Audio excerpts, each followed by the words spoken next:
Olá, hoje vamos mergulhar nos rascunhos de uma crônica de Moisés Brandão Muniz.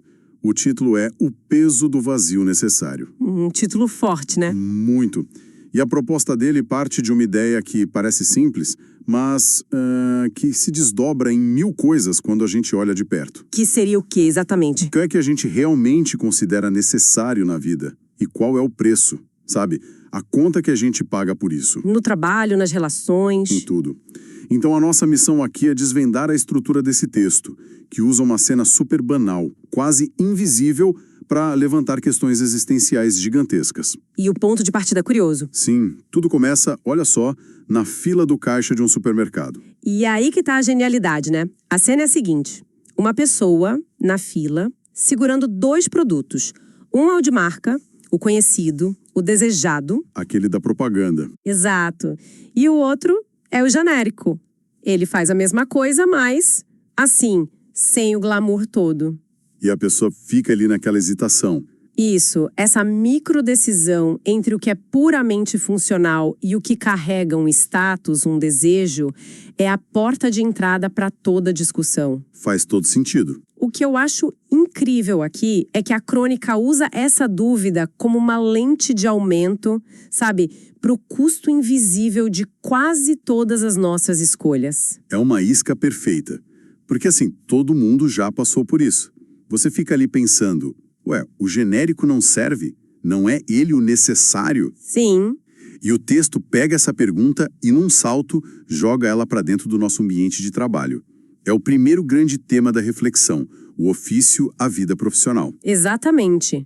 A pergunta sai da prateleira do mercado e, de repente, ecoa no escritório, na fábrica, no hospital. É uma transição muito boa. E a crônica foca numa figura que a gente passou a chamar de essencial, né? Especialmente nos últimos tempos, mas que muitas vezes é invisível: o trabalhador. Os exemplos no rascunho são, assim, muito fortes. Quais, por exemplo? Pensa na professora que tira dinheiro do próprio bolso para comprar cartolina, giz de cera. Porque o necessário que a escola oferece não é suficiente para uma aula que ela considera digna. Nossa, isso é muito, muito real. E tem outros exemplos, como o do analista de uma empresa que faz tantas horas extras que elas já nem são mais extras, né? Viraram parte da estrutura. Exato, do esperado.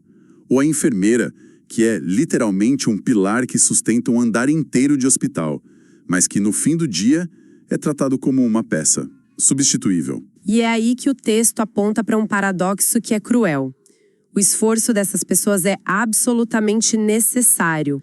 Sem essa dedicação extra, a engrenagem para. Sim, a aula não acontece, o projeto não é entregue. O paciente não é cuidado. O trabalho delas é essencial. Mas o valor delas como indivíduos parece que não é. A crônica lança uma pergunta que é quase um soco no estômago. Se o seu esforço é tão necessário, por que o seu valor não é? É uma pergunta brutal. Porque a gente sente essa desconexão. A gente se doa, entrega tudo e o que vem de volta. Pois é. O texto descreve isso de um jeito muito cirúrgico. Um elogio vago numa reunião, um tapinha nas costas do chefe. Na melhor das hipóteses, né? Sim. Ou então um bônus que não cobra terapia que a pessoa vai precisar fazer por causa do esgotamento. Se a gente conecta isso a um quadro maior, o que o projeto da crônica faz é uma crítica a um sistema que opera numa lógica de consumo. Como assim? Nosso tempo. Mas a contrapartida é sempre desproporcional. E não é só sobre dinheiro. É sobre reconhecimento, dignidade. Exato. A linguagem do rascunho é pesada de propósito. Tem uma frase que diz que é como pagar com a própria alma uma conta cujo preço é sempre renegociado para baixo. Uau! Renegociado para baixo. Isso resume perfeitamente a sensação de que não importa o quanto você faça, nunca é o bastante e vale cada vez menos. Exatamente. Fico pensando aqui, essa lógica de esgotamento de uma conta que não fecha, ela se restringe só ao trabalho? Porque essa sensação de dar mais do que se recebe parece vazar para outras áreas da vida? Com certeza. E essa é a ponte que o autor constrói de forma muito elegante. Ele propõe a seguinte questão: e se o salário não pago for emocional? Ah, boa. É aí que a análise se aprofunda e se move para o campo das relações pessoais. A crônica chama essa segunda parte de a moeda de afeto. O foco sai do profissional e entra no cuidado como um ato de fé. A moeda de afeto. Faz todo sentido. Estamos falando daquele amigo que é o ombro para todas as horas, sabe? Que tem o celular sempre ligado para ouvir os desabafos. Sim. Ou daquele familiar que é o porto seguro da família inteira, que resolve todos os problemas, que organiza tudo e todos. A pessoa que é, em si, o sistema de apoio. Exato. São presenças que a gente considera absolutamente necessárias. Elas dão a liga do nosso mundo. Com certeza. Mas o texto faz um contraponto muito delicado e ao mesmo tempo doloroso. Ele pergunta: quando é que esse cuidado, que deveria ser uma via de mão dupla, se transforma numa dívida afetiva unilateral? Uma dívida. Um poço sem fundo, onde se joga a esperança sem nunca escutar o eco. Nossa, poço sem fundo. Ser pesado. Porque descreve uma solidão muito específica, a solidão de quem está sempre rodeado de gente que precisa de você. E não tem para onde correr. E a reflexão que o texto provoca é: quanto vale uma presença necessária que não é celebrada, apenas consumida? Isso incomoda, porque força a gente a se colocar nos dois lados da equação. Totalmente. Quem de nós nunca foi esse cuidador exausto? E, sendo honesto, quem de nós nunca foi o consumidor desse afeto, sem nem perceber o custo? E isso levanta uma questão central sobre reciprocidade, que é a base de qualquer relação saudável, né? Sim, o projeto sugere que, nesses ciclos de doação unilateral, o ato mais necessário e talvez o mais corajoso não é continuar se doando. É o que, então? É se permitir precisar de cuidado também. É a coragem de dizer: olha, hoje não consigo. Hoje quem precisa de ajuda sou eu. Mas isso é dificílimo, né? Porque muitas vezes o papel de cuidador vira a nossa identidade naquela relação. Quebrar esse padrão parece quase uma traição ao nosso próprio papel. É por isso que o autor descreve a reflexão interna que essa pessoa precisa fazer como amarga. A pergunta que ela tem que se fazer é tipo: eu também posso precisar ser cuidada? Ou o meu papel é só este? É amargo. É amargo porque reconhecer esse desequilíbrio é doloroso. Dói perceber que o amor e o cuidado que você doa talvez não voltem na mesma medida. Mas é um passo fundamental. É o primeiro movimento para buscar relações mais justas, mais inteiras. Certo.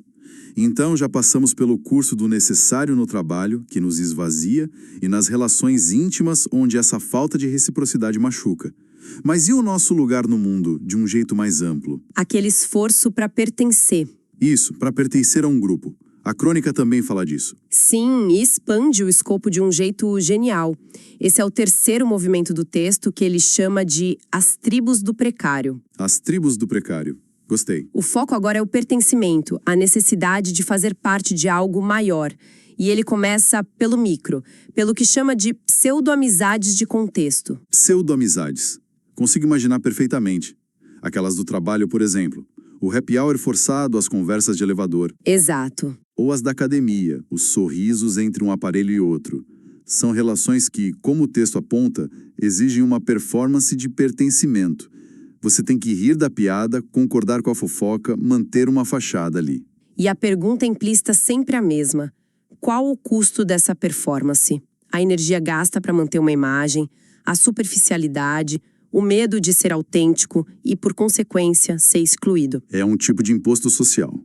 É um imposto social que a gente paga para não se sentir completamente só nesses ambientes. E o texto fica só nessas pequenas tribos ou ele vai além? Ah, ele vai muito além. Ele usa essas pequenas interações como um trampolim para analisar o que chama de cultos maiores. Opa! E aqui a coisa fica séria. Entra o time de futebol, a ideologia política, a devoção quase religiosa a uma marca, a uma empresa. Há esses grupos e seitas digitais que a gente vê por aí? Também. Peraí, como assim cultos? É uma palavra forte. Achar que pertencer ao seu time de coração é o mesmo que estar numa seita. Parece um exagero. A provocação do texto é justamente essa. Ele não diz que é a mesma coisa em intensidade, mas no mecanismo, sabe? Entendi. Pense nas ações descritas. Compramos a camisa, repetimos o mantra, defendemos a bandeira. Nós investimos nossa identidade, nosso tempo, nossa paixão. Nossa energia. E a gente faz tudo isso por quê? Em busca de um nós, de um lugar seguro no mundo onde não estamos sozinhos. A questão que o projeto coloca não é se isso é bom ou ruim, mas... Qual é o custo-benefício? Exato. A pergunta volta a ser a mesma do supermercado.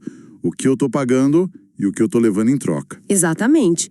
O que a gente recebe em troca desse investimento todo de identidade e paixão é um pertencimento autêntico, uma comunidade genuína que nos enriquece, que nos aceita como somos. Como o texto sugere, com uma imagem bem dura, apenas um lugar no rebanho, Puxa, a conclusão que o projeto aponta é provocadora. A de que muitas vezes pagamos caro demais por uma identidade emprestada. uau! E isso nos obriga a diferenciar o que é uma comunidade de verdade do que é só uma adesão por conveniência ou, pior, por medo da solidão. Então, o que tudo isso significa depois de passar pelo trabalho, pelas relações, pelos grupos?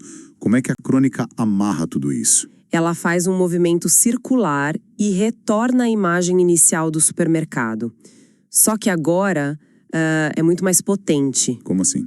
A pessoa não está mais diante de uma prateleira de produtos. Ela está parada diante de outras prateleiras.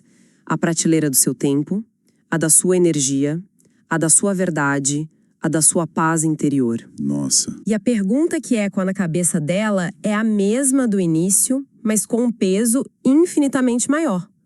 Quanto vale o necessário? Só que agora não é o necessário para o sistema, para os outros ou para a tribo. É o necessário para si.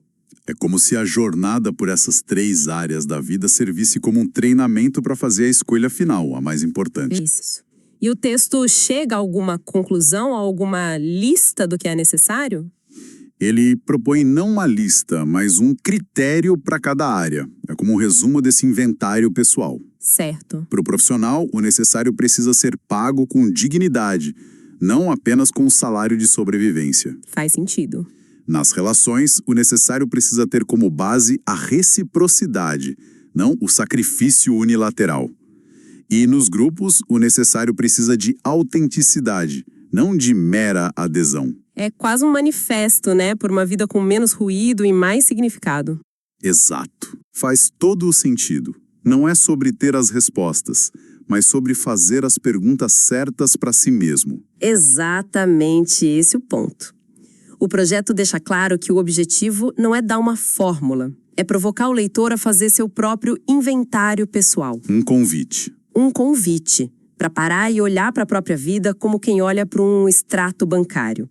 As perguntas finais que a crônica deixa no ar são o coração de tudo. Que seriam? Será que muito do que chamamos de necessário é apenas um hábito caro, um vício de pertencimento ou simplesmente uma falta de coragem para dizer isso não me serve mais? É forte. A mensagem central é sobre a necessidade de uma despesa consciente, não de dinheiro, mas dos nossos recursos mais finitos e preciosos: tempo, alma e verdade. A imagem final proposta no rascunho para fechar a crônica é de uma força incrível.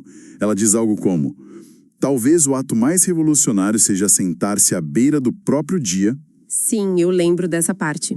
e, diante da conta do que é necessário, riscar com caneta vermelha os itens que nos vendem como essenciais, mas que, no fundo, só nos deixam mais pobres. É um chamado à ação, né? Totalmente. Tomar as rédeas da nossa própria lista de compras existencial. É um chamado para uma curadoria da própria vida. E o texto termina dizendo que essa coragem de riscar os itens, de dizer não, não tem preço. É a única moeda que realmente vale a pena gastar. É a afirmação final de que, no fim das contas, a autoridade sobre o que é necessário na nossa vida deve ser nossa. E de mais ninguém. Fica essa reflexão, então, sobre o poder que a gente tem de editar a nossa vida, de sermos os curadores do que realmente importa e não apenas consumidores passivos de necessidades que foram impostas de fora para dentro. É assustador e libertador ao mesmo tempo. Muito. E talvez a gente possa levar esse pensamento um passo adiante. O projeto da crônica foca de forma brilhante em identificar e cortar o que é desnecessário, em riscar os itens da conta. Certo. Mas eu fico me perguntando, Depois de usar a caneta vermelha, qual seria o primeiro item que escolheríamos conscientemente adicionar essa lista? Um item cujo valor não é definido pelo sistema nem pelos outros, mas inteiramente por nós. E qual seria a única moeda capaz de comprá-lo?